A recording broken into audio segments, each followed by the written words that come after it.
Welcome to the Empowerment Show, a podcast designed to empower women like you to take control of your lives, make informed decisions, and redefine success on your own terms, beyond the noise of influencer culture.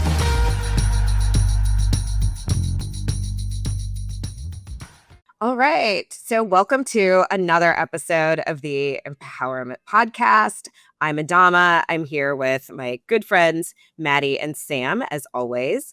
And today we have another very fun guest for us. We're going to be talking about what are business leaders really thinking about the future of work, democracy, and economic opportunity at this moment in time. Our guest to talk us through all of that is Gil Pontes, who's a very good friend, but he's also the executive director of the NextGen Chamber of Commerce, where I am one of his board members. Maybe he's happy about that. Maybe he's not. We can find that out as well. Gil came on a little over a year ago, and he has been a tremendous asset to the organization. So thank you, Gil, for joining us today. We're super excited to kind of get into this data conversation. Can you tell us a little bit about the NextGen Chamber, about what the mission is, what you're doing there, and some of the things that you have done since coming on board? Absolutely, and thank you guys for having me on. I'm looking forward to the discussion. So a little bit of background about the NextGen Chamber itself. The NextGen Chamber was founded back in, according to our articles of incorporation, sometime in 2019. So we're just going to run with 2019 was when the organization was started. And we empower emerging business leaders by generating insights, encouraging engagement, fostering leadership development to shape the future economy. At its crux, we want to make sure that our emerging business leaders have a seat at the table with policymakers, market shapers, advocates, so that way we're truly building a future economy that's shaped within their mold, as we know they're ultimately going to be leading it.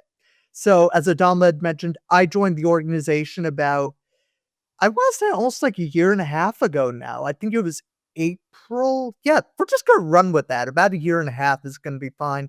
And one of the things that I noticed when we first entered the organization is we have our perennial event that we had in Michigan that we'll talk about a little bit later. But I wanted to go out and be able to do something else for us. And in my prior life, I was actually an elected official in my own right. So I'm one of those people where it's like, okay, if I can gather a consensus on what people are talking about, I can go spend $20,000, $30,000 on polling. I don't have a problem in a blink of an eye with that, but I am somebody who takes a grassroots approach, which is where the NextGen Listening Tour came about.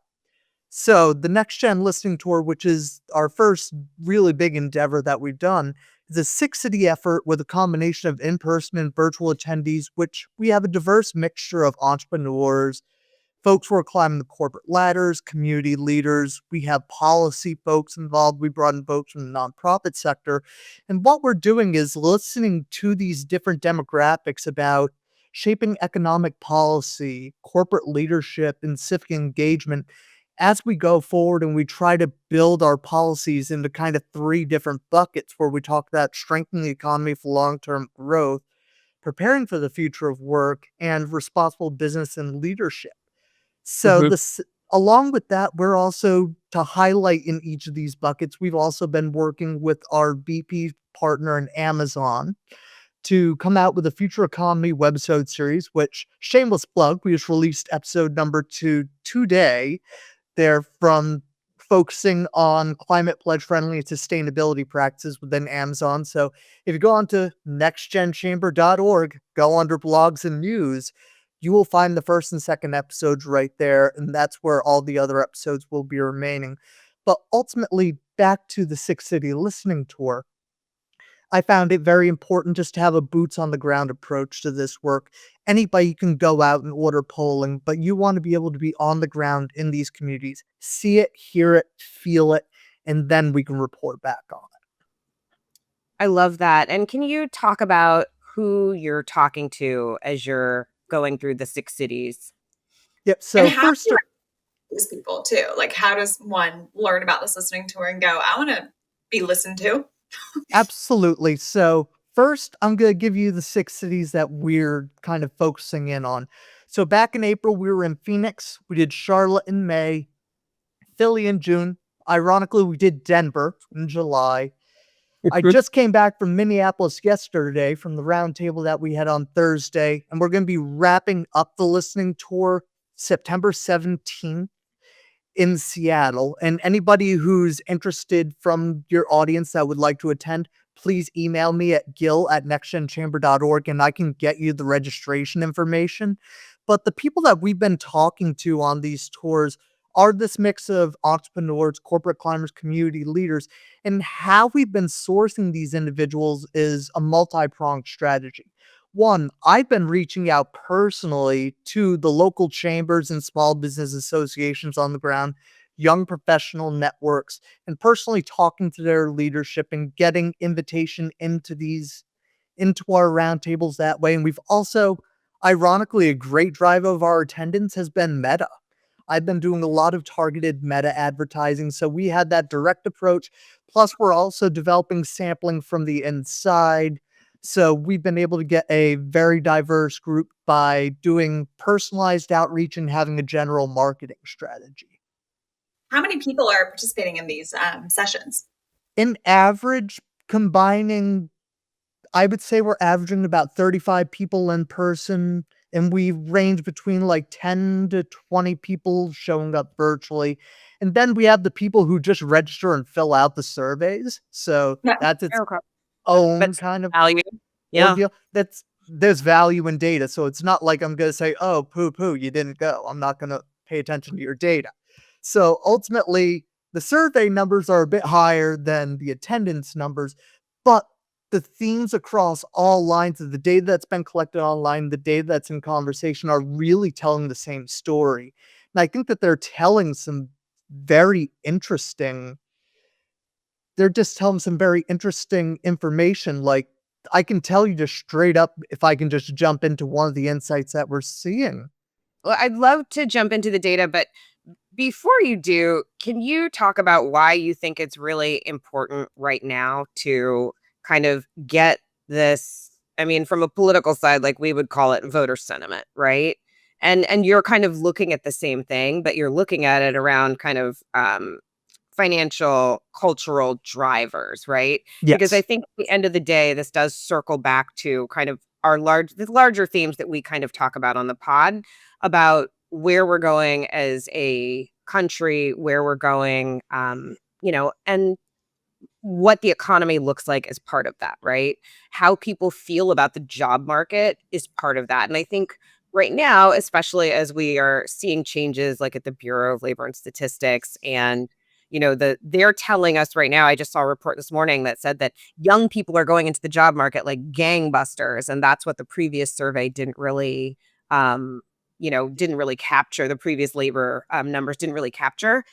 I think it's really important to start getting some of this real data. So I'm interested to hear your perspective on it as well. I think it's absolutely important to be collecting this data as well, and especially where we're seeing what's happening with BLS. Like, I know people that are going to be directly affected. Like, my partner's a research director at a nonprofit who relies on BLS data. So The this is statistics. Yeah. Yep. So this is going to fundamentally change the way that a lot of people have to do their work. And also the reason why we're going out and doing this is this isn't necessarily a constituency that's listened to en masse. When we think of economic policy in the current sense, we're not thinking about the individuals who are, quite frankly, down the rung. We're talking about the people who are influencing policy now. This is kind of your boomer, some silent generation, and a little bit of Gen X. But ultimately, what we're going to be looking at and why we're doing the tour we are is, frankly, these emerging business leaders are going to be carrying the future economy moving forward. Just to spit some numbers to you, we represent basically in the millennial and Gen Z working group represents about approximately 100 million workers, 40% of the working age population in the United States. But we're seeing strong majorities within that bucket discussing about the fact that they don't feel that they have a voice in shaping the future economy. Obviously, I'm not going to spew exact numbers here, pure and simply because I want you to read the report when it comes out. But ultimately, we're seeing majorities talking about having mistrust in our institutions. Like, great example, in our conversation that we were having in Minneapolis on Thursday, we spent a solid 10-20 minutes talking about the truthfulness of information, the importance of fact checking. People don't have institutional trust anymore. And then one of the biggest other things that we're also hearing right now is about digital access, the urban versus rural divide, and just general infrastructure on the digital end. So you just finished one tour in Minneapolis and you kind of gave us some things about that. Can you talk a little bit more about that digital access and equity? Because I know that's something that we've talked about before. Sam actually has quite a bit of experience working on broadband issues, and that continues to be a very big issue, kind of rural versus urban, right? The ability to access the internet. What are you hearing as you're talking to folks in different places? Alrighty, so I can bracket this down into kind of three different areas when it comes down to just the digital piece: affordability, access, and infrastructure. So ultimately, I'm going to use for an example, we were in Philly back in June. So I was having a conversation and we were ultimately all sitting down around the table and we were talking about the price people are paying for internet plans, which I think the cheapest internet plan that people were talking about in that conversation was $75. But they also talked about the spottiness of your infrastructure. And one of our attendees, who actually happened to be a bigger wig at the Clinton Foundation, made a very good point about fiber optic cable, digital infrastructure, and seeing how it all aligned with the old redlining maps. So what Yeah. I did after the fact was I actually looked at the old redlining maps and did some research and looked at kind of where Philly infrastructure is and the red line maps. You put them on top of each other. It's not a dead ringer, but it's pretty close. So Yeah. quite frankly, you're seeing a lot of the digital infrastructure issues come from stemming back from these inequities that we have in our communities dating back to redlining. So Hmm. ultimately, we need to look at the systemic racism and different items that are encountering in our communities that are inhibiting these digital infrastructure barriers and also economic mobility barriers to getting folks to be able to kind of essentially move up the income ladder as they advance through their career. Well, I think something so interesting about that is, you have all of these antiquated infrastructure systems that were built, to your point, on a system, in many cases, very intentional redlining, but now we have what we have. And so we're at a position where we have these very old infrastructure systems, right? Copper line and things that do not run high speed internet, that companies are still obligated by the state federal government to maintain, but then they also need to be pushing out fiber lines. And so what happens right now is if you're in an area, rural or not, where you can afford to have the fiber line delivered to you and you can pay for that difference for that last mile, you can have it. Otherwise, you have to have critical mass of bodies who can afford the internet, because there's otherwise the net cost for everyone goes up. So there is a real conversation of like acknowledging why we have redlining, acknowledging we're shifting from one type of technology to another, and figuring out a plan. And right now, apparently, the plan is just some people have it, some people don't. Sometimes it's $100. Like one of the things that I think about in the lens of infrastructure is definitely the infrastructure bill from 2021, 2022. And we look at inside, if I remember it, I think we have 42 billion, I believe, was inside that bill specifically surrounding broadband access to the most rural communities. What we need to be doing right now is making sure that money is funneling into the communities that need it most. So that way we can address these challenges. Like, Oh, I'm pretty sure most of that funding has been canceled. Yeah. I'm pretty yeah, sure Congress got rid of most of that because that's why we have people complaining all over the country who had really good labor, electric jobs, laying fiber optic cable. They were pretty unceremoniously laid off. yep. So the dollars have basically been dwindled away. And the problem is, if we don't have the money to make investment, how are Hmm. we going to actually improve the lives and economic mobility of those who actually need it the most? Like, I'm talking about the most underserved communities in America, where one of the projects I'm working on actually for next year, and Adam will get a chuckle out of this, the way that I've described it to her before, is I came up with it the most millennial way possible, watching YouTube videos trying to fall asleep at night. And it happened to be about the poorest county in West Virginia, which is in McDonald County, which is kind of like the southern point. It borders eastern Kentucky. Very cold town. And all I kept thinking to myself is, okay, we have a rapidly evolving economic situation. We have more of a digitization occurring. And what are we doing right now to ensure the emerging business leaders in Appalachia can stay in Appalachia if they so choose, and to be able to adapt to this digital economy? So next year, we're going to be going out and doing this extensive research project on economic digitization policy and its effect on emerging business leaders and economics within the Appalachian region, and to come up with policy recommendations to help bridge the digital divide. Because this isn't just an issue that I'm hearing in major metropolitan areas, where I'm hearing it in Philadelphia, I'm hearing it in Charlotte. This is something that extends all the way out into Appalachia and touches each and every one of us.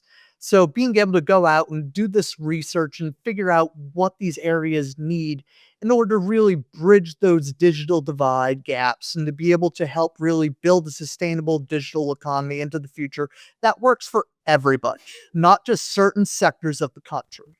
Well, Gil, I think that's so important and interesting, because when people talk about especially digital access, they usually think about it in terms of big business, urban core, way out in the middle of nowhere, or like K through 12, right? It's sort of like once you get out of K through 14 or college, if you're not 50 and have 4 kids, like you were kind of lost in that in between. And at the same time, you have all of these think pieces on like, why aren't people having more kids? And why are they leaving these areas as ghost towns? And the reality is, my daughter's 23. She is you have to be where you can interface with people. So if you want people to stay in West Virginia, you want them to stay outside of urban cores, you don't want people piling onto each other where there's no housing. You have to get them the infrastructure so that they can afford to live there and have families. Otherwise, it'll just never happen, right? Absolutely. And affordability is one of the things that I'm hearing most out on the road. And not just from the student loan perspective, I'm hearing people talking about day-to-day operations. Just the general, we hear it from any group that we talk to in business, general access to capital needs are some of the major things that I'm hearing on the road. But ultimately, when it comes down to kind of this, we're also hearing a lot about workforce development, because we talk about digital access and equity. When we have that piece, the next piece that we need to have is resources and training for individuals in these emerging technologies, which is kind of the second bucket that we've been talking about, which is preparing for the future of work. And that's where we talk about our dear friend, that 2-letter acronym that we all know so well, AI, automation, and the ever-evolving new work models. People are having discussions about, one of the most interesting discussions that we've been having, ironically, was in Denver. And some of the topics that we brought up there, that how people are approaching the future of work, is talking about items like a piloting UBI, universal health care, and talking about these evolving work models. And then we have to address one other thing when it comes down to preparing for the future of work, and that's kind of the pipeline issue, which is starting our leadership development early. What are we doing inside of the schools? Which that was a major discussion in Minneapolis. What are we doing inside the school systems right now to prepare students for going off into the workforce, but also what are we doing to properly prepare them for college? Because as we'll talk about in a little bit, and I do want to bring this up about a white paper released from some work that we've done in Michigan, we're seeing a real divide with this younger generation of whether they're seeing the worth in a college education. Give you a little bit of my story. I'm the son of a waitress and a mechanic. My parents didn't go to college. My sister and I were the first in our families to go to college and get an education. They drilled in education into us from a young point. So ultimately, but before that, I went to a Voc Tech high school. So it's one of those things where I have an understanding of the fact that college isn't built for every single individual. So we need to definitely take a look at our leadership development and figure out kind of what are the gaps that we need to cover in K through 12 to ensure that our emerging business leaders who aren't necessarily going down the college path have the tools that they need to be able to succeed as well. I'd love to dig into that in terms of like preparing for the workforce and ensuring people have the right education and, foundation for the workforce, because, my youngest brother is, he's about to turn 22. He's a baby, but he's a rising senior at Cal Poly San Luis Obispo. And we were chatting last weekend because he's home right now, and he was telling me he's planning to join the Navy when he graduates from college, and he'll enlist as an officer because he'll have a bachelor's degree. And so there's various like testing and steps he's going to go through in his senior year of college. And the irony, of course, is that my dad was in the Navy, and he desperately wanted my other brother and me to join the Navy, but we did not take that path. And Jack, my youngest brother, is like the black sheep of the family, and nobody ever thought Jack is going to join the Navy? I know. We're all shook. Anyway, and for anybody who doesn't know, my youngest brother he beats to his own drum. And so when he told us that, we were like, but it was really interesting because we were chatting about it last weekend, and I was like, so what is motivating this? Because I know Dad tried for years with you, and that was a failure. And now this seems to have come out of nowhere. And he's like, I mean, the job market is shit, for lack of a better word. I'm going to graduate and I'll have a degree from a great polytechnic school, but all my friends who are graduating can't find jobs and are living at home with their parents. And I don't want that for myself. So I'm going to go get 5 years of experience, working for the United States, and I'll have a leg up over everybody else at the end of that. And I'll have great benefits and, everything that comes with service. Yeah. Or he'll stay and he'll have a great career. I mean, we have friends who are in the Navy. I mean, I've got a friend who's stationed overseas right now, and she's like trying to be an astronaut. I mean, like the thing that it opens a lot of doors. Yeah. And that was why my parents pushed it for so long. But anyway, and I took the corporate route and went through traditional schooling, which I'd love to talk about as well. But anyway, Gil, the question I have for you is like, that conversation was very, I was excited to dig into this with you based on what you're hearing on these listening tours, because like young people who are either like in college or have graduated and are figuring out seem really pessimistic about the U.S. job market and the opportunities. And so I'm curious to see like why young people aren't going into the job market with gangbusters? Yeah, wild, right? So Gil, like qualitatively, what are you hearing in these listening tours in terms of the U.S. job market? Oh, there's a ton of economic anxiety. A lot of people, the folks that I'm talking to who are entrepreneurs, who have gone off and started their new ventures relatively recently, the reason why they do it is because they simply can't find a way to get into the job market. I know personally friends of mine who have been searching for jobs for the last couple of years, and they can't seem to get in anywhere. It's one of those things. It's part of the mobility piece, and part of that is kind of, okay, we're seeing all of our institutions slowly falling apart. We don't have a government that wants to fund anything. We're relying heavily on the nonprofit sector to try to fill in gaps right now. And then we need to focus on this item of profits over people. And quite frankly, we've been paying attention to the almighty dollar, and we all know a profit is important. If a business isn't in profit, you're in trouble. But when we're looking at the almighty profit and then we're just slashing in order to make shareholders more money, or we're putting a freeze in the market, that's when we head into a major problem. I always like to say, the NextGen Chamber of Commerce, we represent compassionate capitalism, to make sure that we have reformed compassionate capitalism, to be able to go forward and we let free markets do its thing, but we do it responsibly and we keep in mind ESG and CSR goals, especially what we're looking at right now in kind of a, I don't want to say,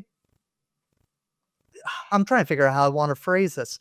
We're in kind of this post-DEI, ESG environment, but ironically, a lot of these corporations still want to engage in that work It's all just that DEI and ESG are seen as dirty words right now. So they're figuring out ways to continue how to do the work while avoiding calling it the buzzword that everybody and their mother will flip out about.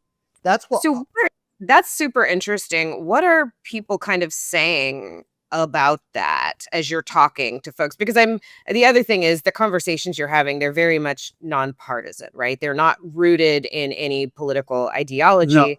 So I think that makes the conversations that you're having even more interesting, because I think you're able to get a little bit more of a, authentic view from people when you're not asking them about it.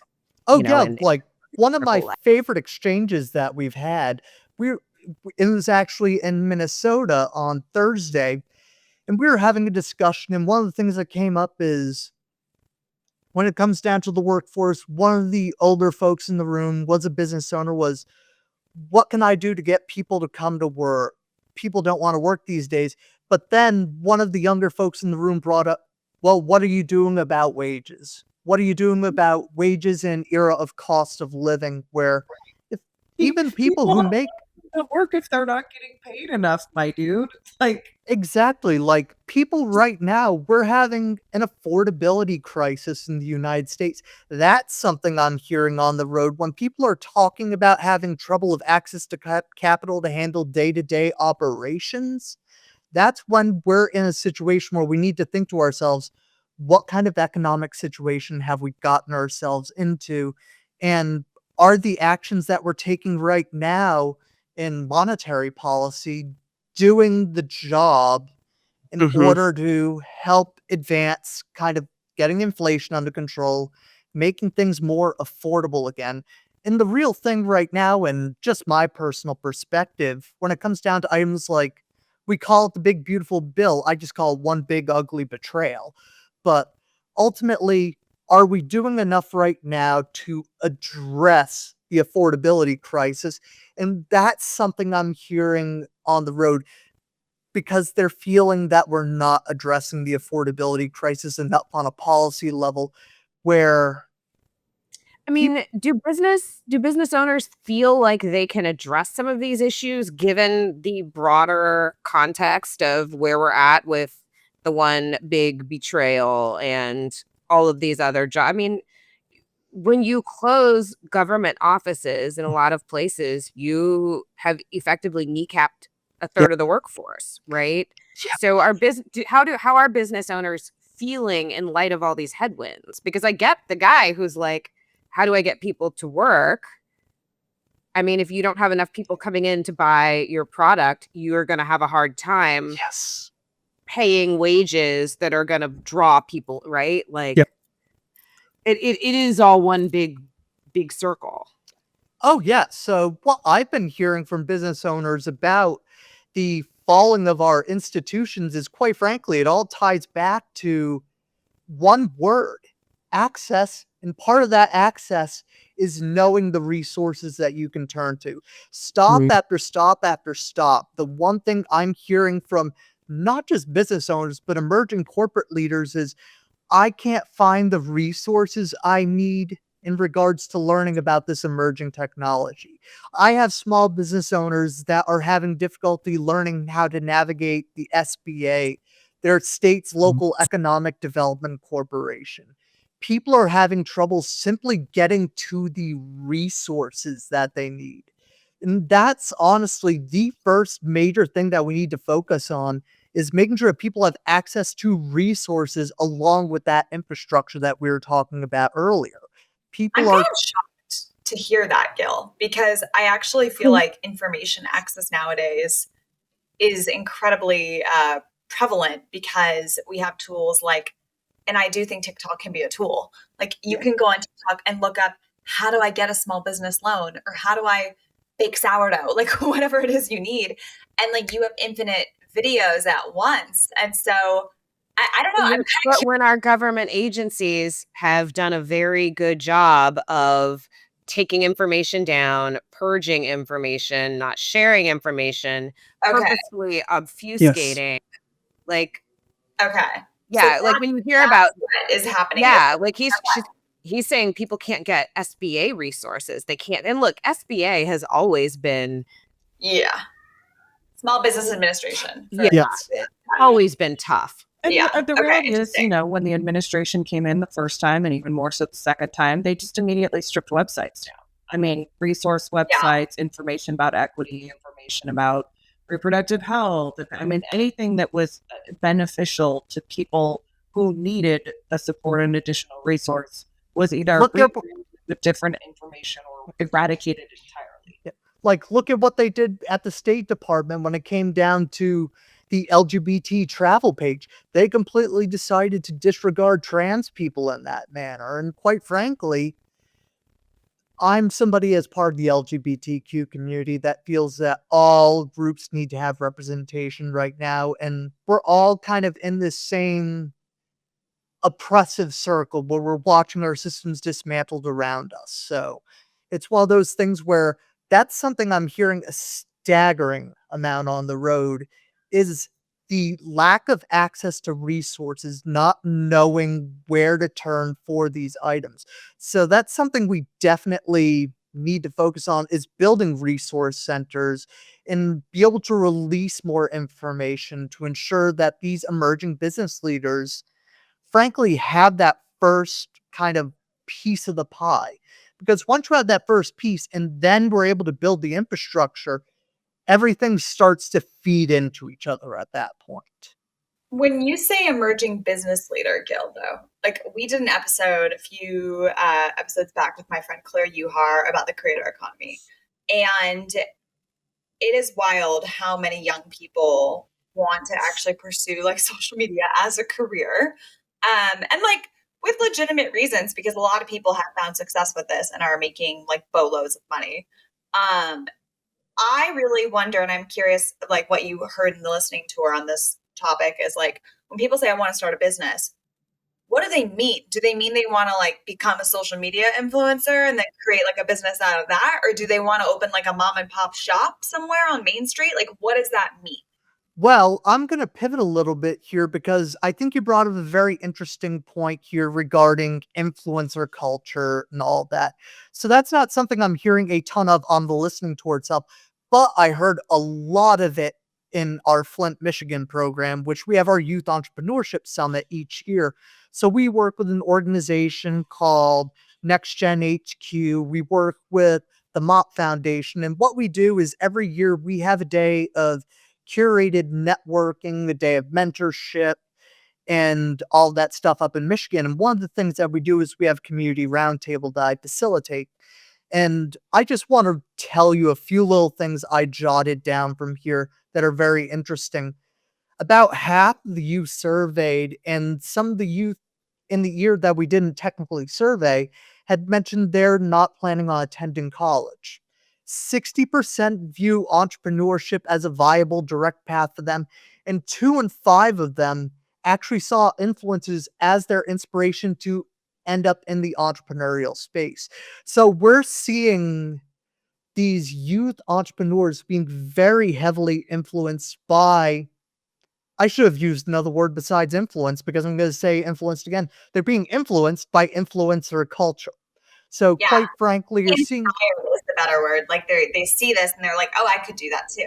Well, yep. And then you take a look at everything. I especially look at the around half of the youth not attending college. I look at that as a big sign of a discussion about economic mobility and about affordability of higher education. I mean, I was lucky enough to get to go to school with some Pell Grants. My student loan numbers are relatively they're still enough where I kind of want to cry when I write that check every month, but it's manageable. But I know people that have $250,000 in student loan debt. It's similar. You don't have you can't, like, at that point, you have to have a job that's $150,000, $200,000 just to make your bare minimum end meet. So it's one of those things. That's where we have a discussion about this big economic viability and economic opportunity situation that I'm seeing within the Flint project, where students are not wanting to go to college pure and simply because of cost. People are figuring you're going to get yourself into a debt loop for the rest of your life. And if you think about it, let's just say you end up go to graduate school and everything, you end up with like $175,000, $200,000 in debt. You go out, you get the salary that's like $150,000 as a VP somewhere. But then you have to think about your rent. Like, think about it. For a standard 1-bedroom, you're probably looking at in New York City, maybe like, For a 1-bedroom? yeah, Like For for, a room, you are at least 3,500. yeah, Yes. at least 3,500. And like, let's think about it. Like, I can take my base right now. My take home is about like 7,000 a month. They say you should not be spending more than half of your income or a third on your rent. So frankly, people are having difficulty affording the basic rent nowadays, which is why you're seeing this movement toward affordability measures and conversations. That's why we saw what we saw in New York City with Zohran Mamdani winning the Democratic primary. This is a big affordability discussion where people are having difficulty paying for their groceries. They're having difficulty making their ends meet.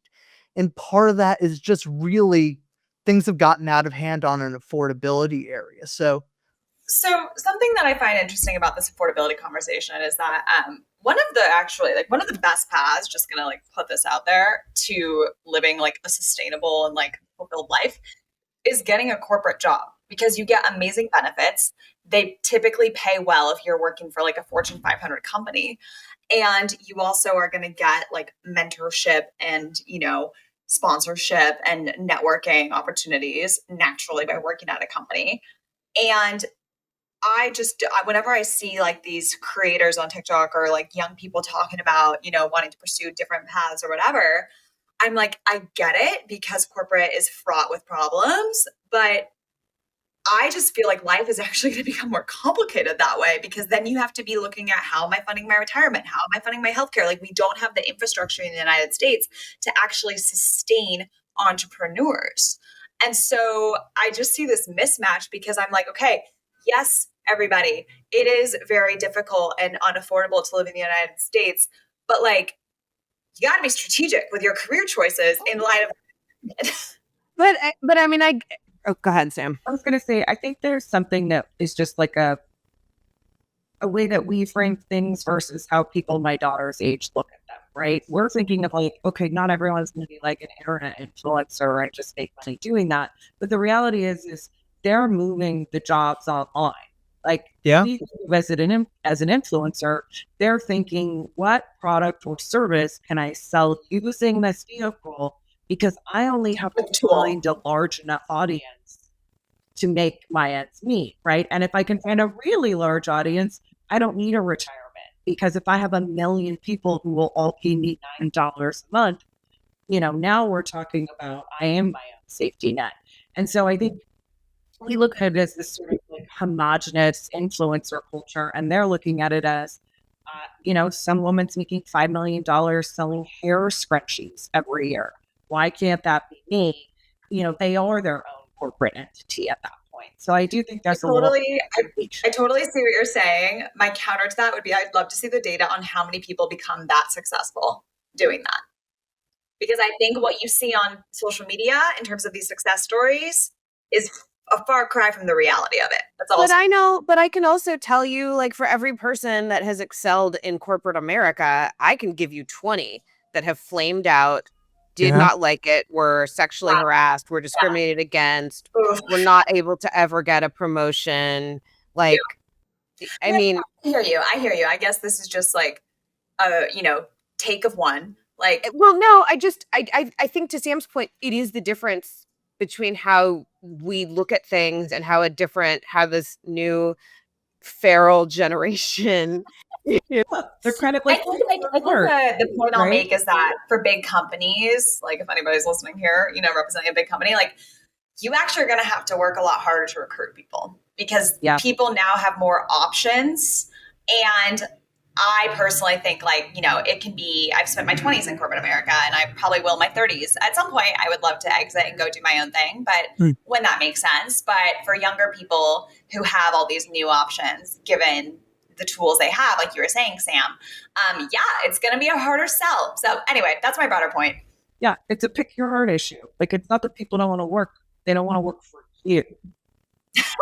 Right. Exactly. And it's one of those things that's actually been coming up during the listening tour is there, especially from individuals who are business owners themselves or those who work in the corporate sector who are at the director level, so on and so forth, is they're trying to figure out what they can do to drive people in the door. And some people are thinking about it in terms of benefits. Some people are thinking about it in terms of wages.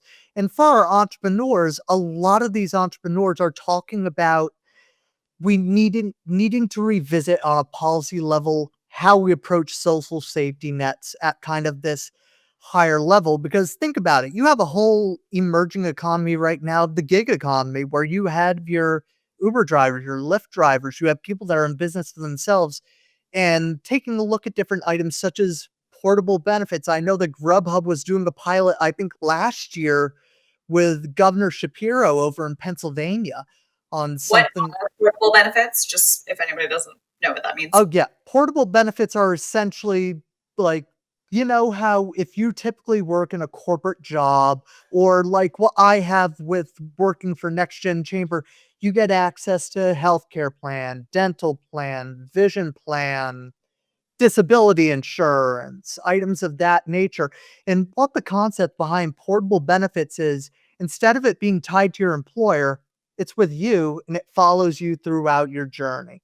So ultimately, portable benefits is something that a lot of organizations have looked at. Like I know, as I'd mentioned, I believe it was Grubhub worked with Governor Shapiro in the state of Pennsylvania last year on a pilot program on that. So that's one of the things we've also been hearing on the road is talking about adapting our social safety nets to match the ever-evolving economic landscape that we have, which is involving now the gig economy, so on and so forth. Yeah. Well, and I think this is just my plug for voter engagement for folks, especially younger people, right? I mean, Josh Shapiro has been a rock star well before he was an AG. And it was clear that he was going to be focused on these type of issues when he was an AG running for governor. And he has this sort of like depth of knowledge on consumer and technology issues that you can even think to have these conversations, because we are electing a lot of people that are so frankly long in the tooth they can't even figure out how to operate an iPhone, or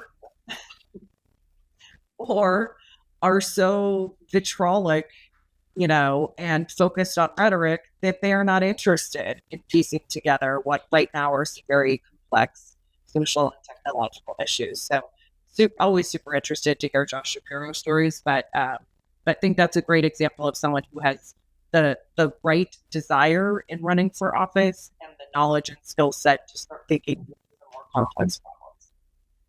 Yeah. Can you talk a little bit about what you're hearing from women as you're running around the country? From women, I'm hearing multiple perspectives. One of the biggest things that I'm hearing from women is about career advancement.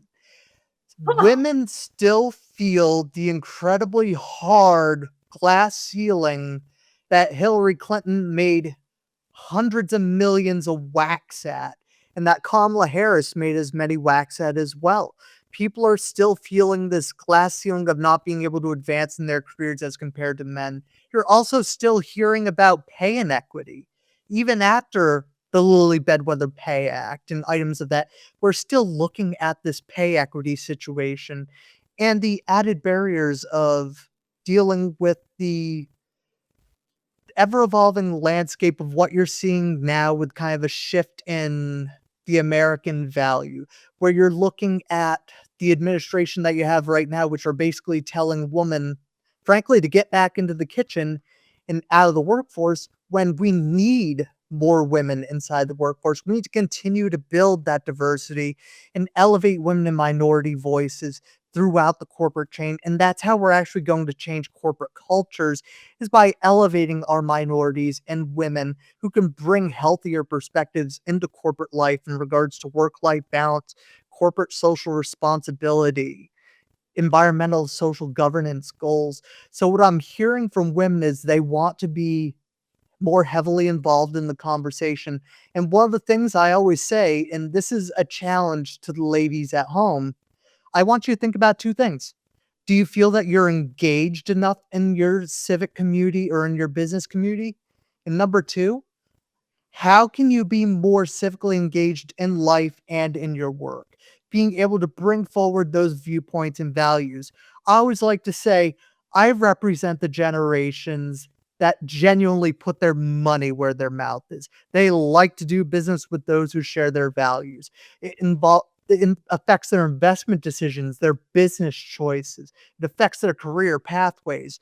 So my advice to corporate leaders right now is listen to what these emerging leaders are saying, because these are the people that are going to be your C-suite executives in the next 20 years. These are the people that are going to be your board chairs, titans of industry. Or they're So going to be the people that figure out how to do what you're doing better and from home and behind a computer screen and without all of that infrastructure and overhead. That Because was what I was going to say, Adama, is like, I actually would be curious to understand, like, when we think about the people who are like, I'm going to pursue the other paths and, use the internet to sell my own products or services. I have to imagine, I'm going to venture to guess that the majority are women, because if they desire to have a child one day and they're looking at this, like, going into the office 5 days a week deal, which more and more companies are implementing again, and the fact that it's not 9 to 5, it's more like 8 to 8, like, it's very challenging. And like, I aspire to be a mother, but my husband and I are like, we're like, okay, we can't do that anytime soon, because like, I want to be able to like quit for a bit and like raise my child before I return, and like, and afford eggs. Yeah. Yeah, and baby formula and all the things. And childcare, ostensibly. Oh my god, Yeah. living in San Francisco, I'm like, okay, $4K a month per kid, check. Like, it's insane. So anyway, I would be curious to know, like, in your listening tours, when you're listening to these younger ladies who are like running up in the workplace and have big dreams, like, what are they most worried about? Is it being able to balance, like, being a mom, if they want to be a mom, and being in the workforce? Is it that the glass ceiling, like you said, they're not seeing opportunities to advance, like, or maybe it's all of this? Yeah. it's actually a combination of all of that. Like, we hear a lot about the glass ceiling, but we also hear a lot from women about work-life balance, and we're also hearing it from men as well. I'm one of those folks, like, to give you a little insight about me. Before this, I was the managing director of a disability inclusion nonprofit. Before that, I was their director of development. I was the one-man fundraising operation for one of Rhode Island's largest nonprofits. So, to give you kind of the gist, I've been working inside of the nonprofit industrial complex for the past few years. And one of the most important things that I've stressed upon with my teams is a healthy work-life balance. Because, frankly, it's not healthy to pull the 8 to 8. It's one of those things sometimes, like, and my partner will sometimes remind me of this, because sometimes I get wrapped into that bubble of like, okay, it's past working hours, shut your damn laptop and do something else. Focus on all of that. And that's what I'm hearing a lot on the road, is people having concerns about work-life balance, mental burnout, and being able to take care of yourself in the workforce. And that leads to all these other indicators, because if you're not taking care of your mental health, that's going to lead to worse health outcomes, which then is going to lead to worse economic outcomes. So ultimately, it all ties into ourselves and how we have to approach things from a public policy perspective on wellness and overall health, so that way we can help guide our economic policy by helping with a more fulfilled health policy that helps centers work-life balance.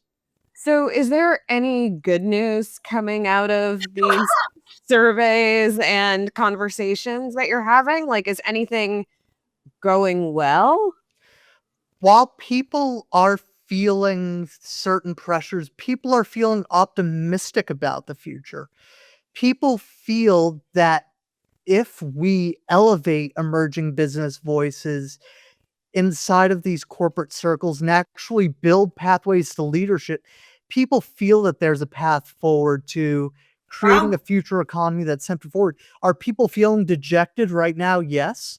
But are people feeling optimistic if we're able to make policy reforms, yes, people want to be listened to right now. I think right now in the American political system, because I think we're all dealing with it in some sort of way, be it in the nonprofit sector, be it in the corporate sector, be it in the governmental sector, we're all kind of in this evolving situation of our fundamental institutions are rapidly changing around us, and people are trying to figure out the gaps that are existing right now, how we can best fill them. I know that in the nonprofit sector, the funders have stepped up in a major way.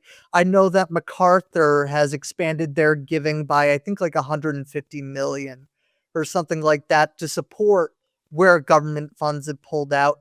And then you're just seeing an ever evolving kind of landscape on this front.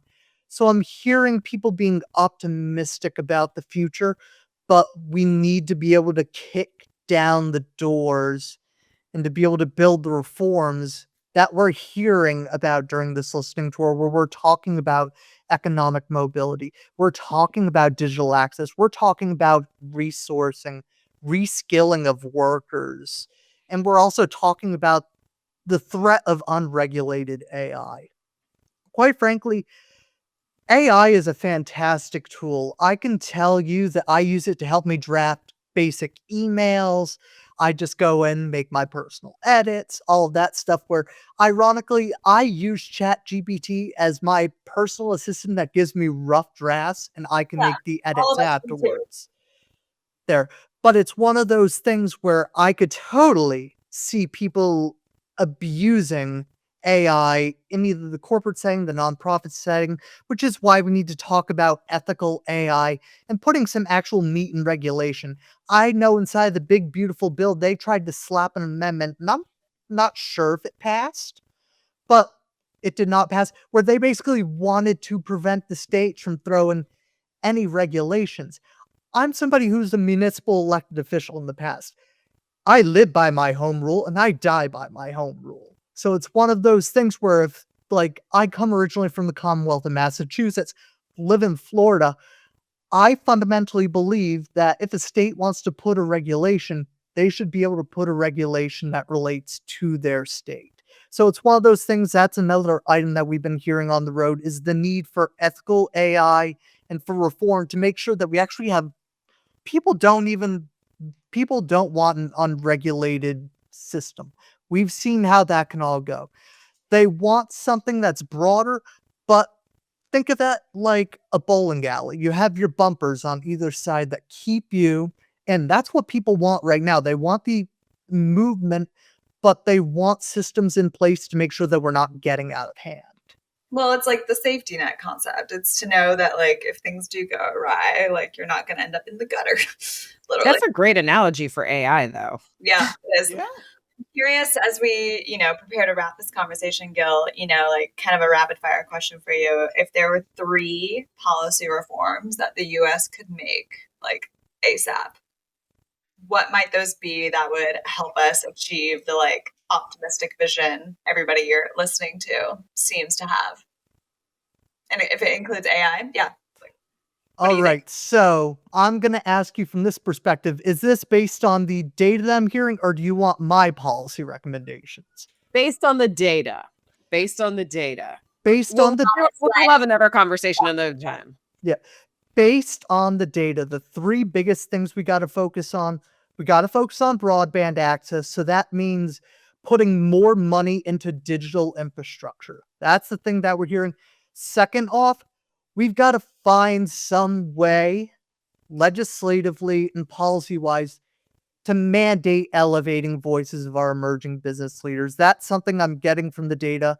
They don't feel that they have the ability of having their voice heard. We have to figure out some way in terms of corporate governance, how we can get those voices. Maybe we do it like we have it in Europe, where it's mandated that we have a couple of workers on a corporate board to help provide that perspective.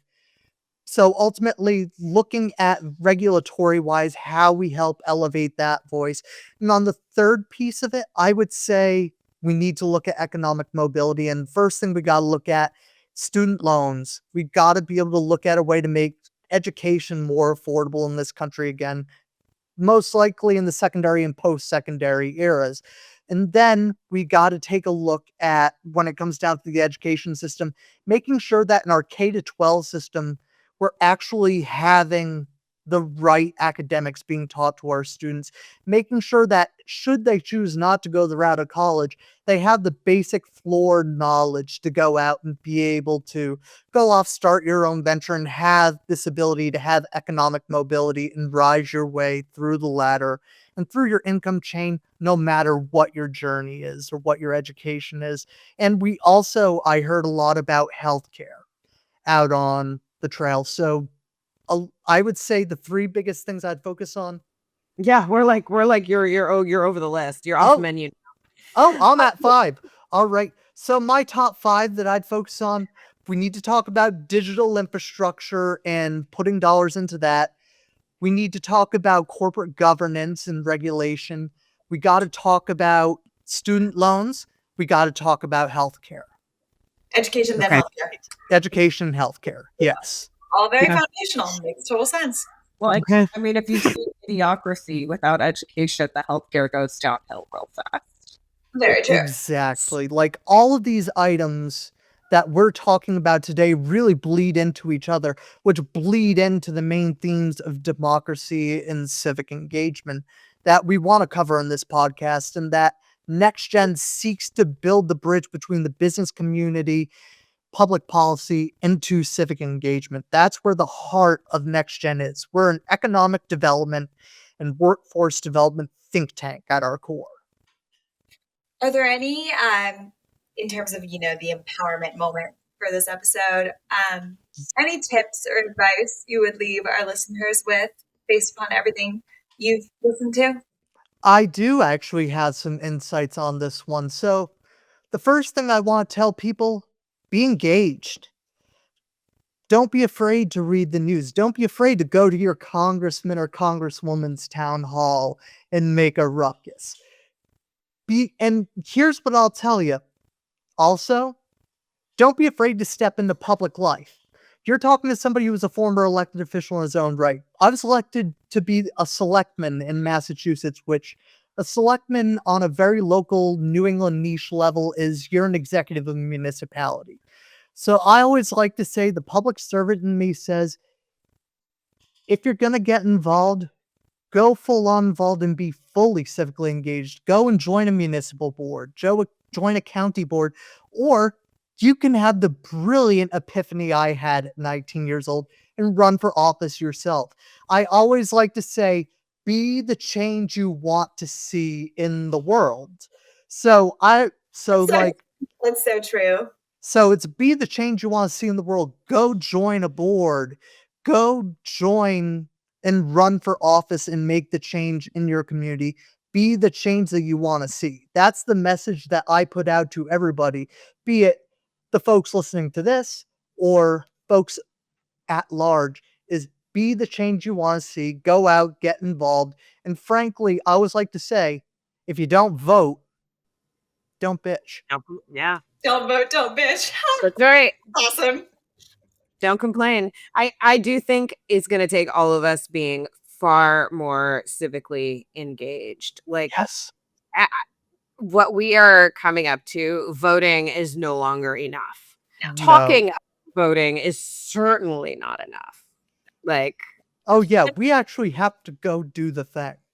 I do feel encouraged though. It's, we were talking about Donnie earlier, and he got people out, and the fact that he won the primary, to me signals that okay, people are starting to get fed up and they realize you have to actually go to the polls if you want to start to change things. So here's young people realized it. That's what is really incredible about New York. Young people realized it and got out and voted. And here's what I'm saying right now, and I'll leave this as probably one of my final thoughts, is what we're seeing right now is the evolution of a left-wing version of what was the Tea Party back in 2010. Remember back in 2009, 2010, people were pissed off with how things were going. They wanted to change, and you happen to have this base of anger and frustration that managed to elect a Republican senator from Massachusetts. So quite frankly, I think you're seeing a kind of Tea Party style rising on the left, and it's because people are frustrated. People are feeling their elected officials aren't listening to them. Do you really think that that's you're kind of seeing that? I think that that's what we are seeing, because think about it. You don't end up in situations where you see Bernie Sanders is one of the most popular politicians in the country. You have primary voters electing Zoran Mondani. You had an electorate that elected Donald Trump. What this is telling me across these three names, people are aggravated, and people they want to change the system. They want something different. Change it. Oh yeah, they want to snap the back of the system and reinvent the wheel. Yeah, and we actually have, I mean, I hate to say it, we have that opportunity is in front of us, right? Our institutions are broken. Like, though, Adama, I actually think it's like a very empowering thing to say. Like, we do have the power to break everything and build a new society and economy as we know it. But it's a matter of will. It's a will. It's the will. Well, it's a will. Because who's breaking it and rebuilding it into what? Right. I'd like to say why and to what end. I'm not question. Yeah. All right. Thanks for fun. This was This was very fun. This was very fun, and definitely once the report is released, I would definitely love to get to share and discuss the findings with you guys. Let's do a part 2 once it's out and deep dive. Yeah. And, I think there was some interesting political or policy concepts that we touched on in the show that would be great to deep dive a bit more on. Like, you threw out the acronym UBI earlier, which means Universal Basic Income, everyone. And things like that. And then all the 5 different areas you outlined. Putting young people on corporate boards, making room on corporate boards to bring in, I mean, that is sign me up. That is a massively popular item that I am seeing in the data. I'm not going to give a final number, but our numbers are showing amongst the constituency that's filling this out, we're at around 80% north of folks who are we need to create these pathways for our emerging leaders to get onto these corporate boards and to rise through the C-suite. So that way we can actually affect our values on these companies and to be able to help make things improve. Yeah. Let's definitely talk about that again, because that's fascinating. I didn't know Europe did that, but of course they do. Anyway, thanks for coming on again. It was awesome to have you on our show. We will definitely link the resources and the reports that you outlined in our show notes for everybody. And if you haven't hit subscribe, please do, so you don't miss future episodes. I already did it on Spotify. Trust me, I was returning home from Denver, and Adama, you want to hear a crazy little story? So I was flying home from Denver. I was originally had a connection in JFK, but it was the night when you guys had crazy storms in New York. So we were diverted to Hartford. We deplaned in Hartford twice. I ended up getting to JFK after midnight. My flight to Florida was delayed to the point where I literally missed my flight by 6 minutes being in the air by the time of touchdown. So I literally had to spend all night inside of JFK at the JetBlue terminal, rerouting myself the next morning. That's how I learned airport hotels are expensive as heck, because I needed someplace to put my head down. So it was okay, I'm going to get a hotel room. Finally got to the hotel room at 5 for a 10 a.m. flight. So I was get a couple hours.